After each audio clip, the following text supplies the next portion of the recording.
흰자쿠 흰자쿠 무다 무다 무다 무다 무다 무다 무다 무다 무다.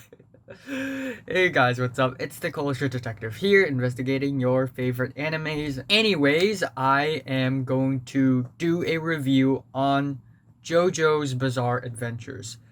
Yes, uh, this is the very famous anime that had spawned a lot of memes, a lot of discussions, and it is now one of the most popular animes of the entire world, around the entire world, basically. But the story also takes place throughout the entire world. It's pretty cool. So I'm going to talk about season 1. I've just finished watching it a couple of days ago, and I thought it's great. It's fantastic. So apparently, for season 1, for the first 26 episodes, there are actually two parts. Part 1 is Phantom Blood, and Part 2 is Battle Tendencies. And in each part, we have a different JoJo. So for the first part, we have Jonathan Joestar, and then we have Joseph Joestar, and then later we're gonna get Jotaro Kujo, which I am very excited about, and then we have Josuke, Jorono, Jolene, just a bunch of JoJo's in general. So I'm gonna talk about part 1 first. Phantom Blood. The first thing I've noticed watching Phantom Blood is that the opening sequence is really amazing. Usually for opening sequences, it's just a bunch of characters flying into the screen, doing whatever they're doing with this crazy, loud, overdramatic song.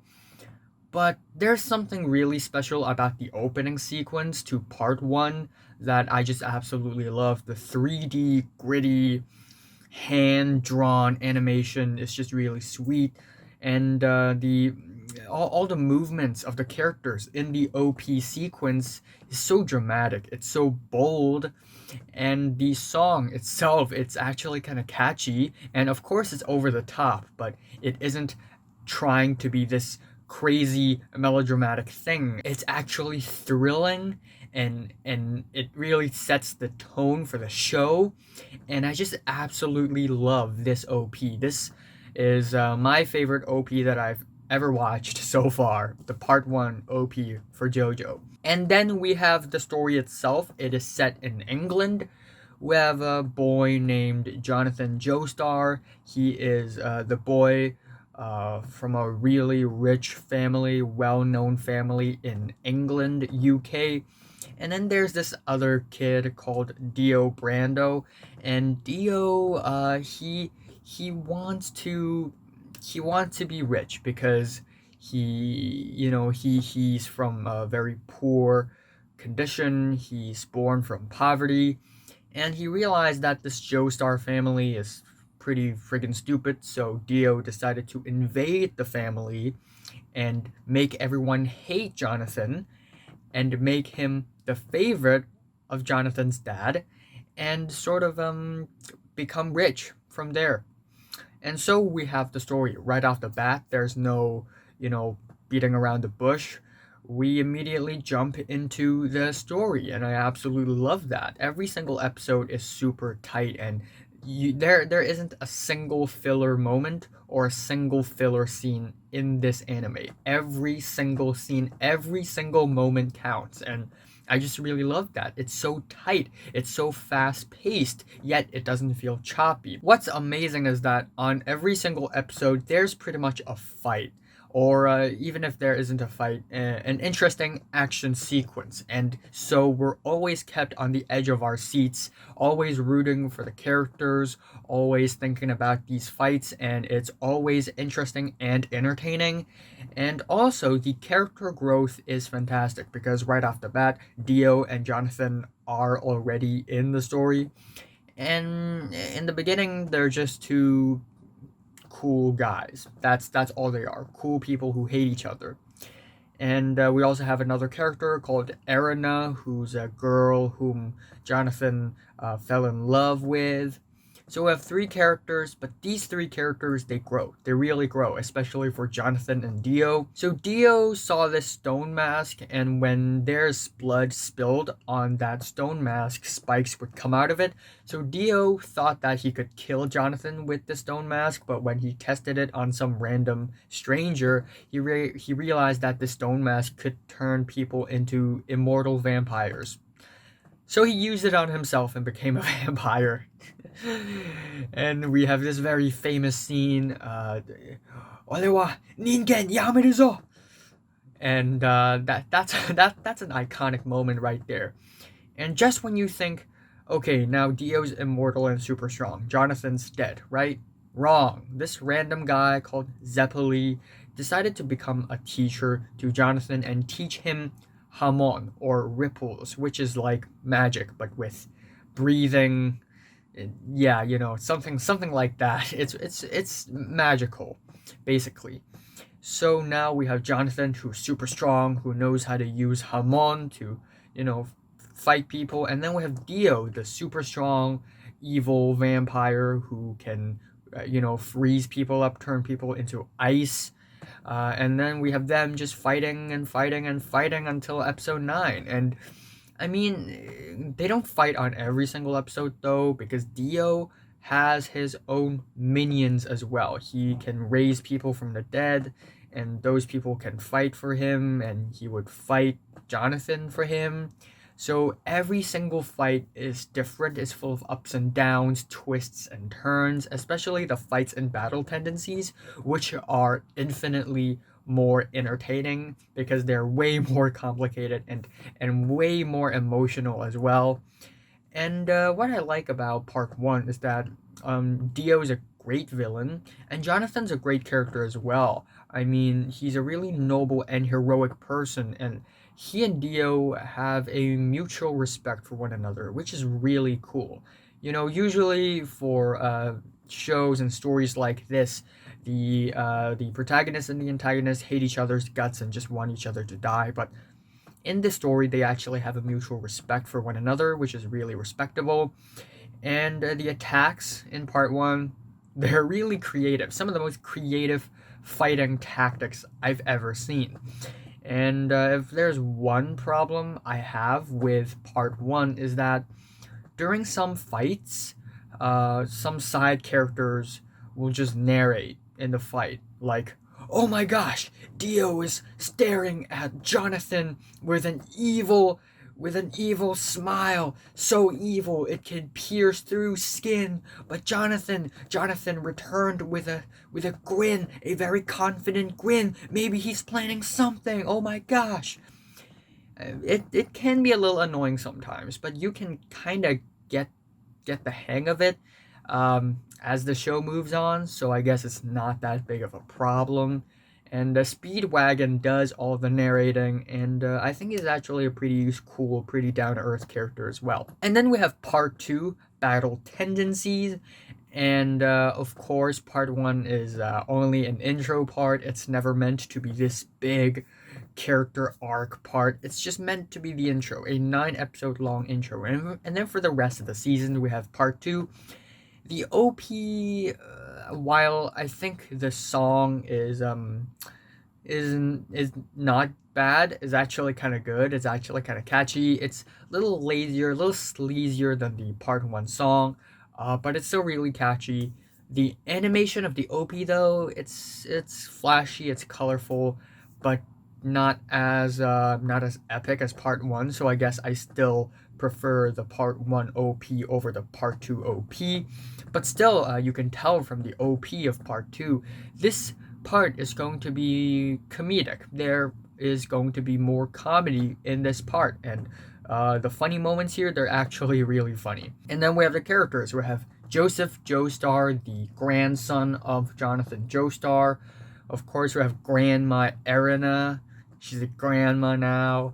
We also have this side character called Smokey, which is this little kid with colored skin, which back then, because the story is actually set in like the early 20th century, people with colored skin is discriminated, but I'm really happy that this story includes him, even though I wish the story would utilize his character a little more, even though at the end he became Obama, so spoiler alert. Speedwagon's still here, and then we still have a bunch of others. We have the Pillar of Men, which are the main villains of this part. We have Santana, we have Cars, we have AC/DC, and we have Wham. Yes, these are their names. I mean, actually, I forgot to mention that in part 1, there's this random scene where one of the people who's fighting alongside Jonathan is fighting the undead minions of Dio, and the undead suddenly said, "My name is Page, my name is Plant, my name is Bonham, my name is Jones." And I'm like, wait, Led Zeppelin? Led Zeppelin became the undead working for Dio now?